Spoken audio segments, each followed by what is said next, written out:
আসসালামু আলাইকুম প্রিয় বন্ধুরা, এই যে আমার ক্ষেতে কি কি ধরে আছে এগুলো দেখাবো। এই যে মিষ্টি কুমড়া, এগুলো হচ্ছে শিম, এটা হচ্ছে টমেটো, খুব খুব সুন্দর টমেটো। এই যে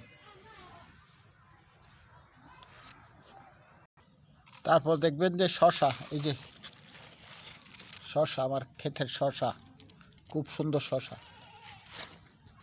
এই যে সুন্দর বেগুন, এই যে অনেক বেগুন আসছে। এই যে ধনিয়া পাতা। সবচেয়ে মজার বিষয় হচ্ছে যে পেঁপে, পেঁপে পাখিয়ে খাচ্ছে। ওই যে আরেকটা খাচ্ছে পাখি।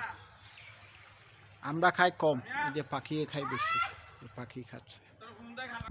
যে সুন্দর টমেটো, এটা হচ্ছে মূলা ফুল গাছ, খুব সুন্দর একটি মূলা ফুল, দেখছেন? খুব মূলা ফুল। এই যে আলু, এই যে মোটামুটি একের ভিতরে অনেক কিছু। ধন্যবাদ সবাইকে।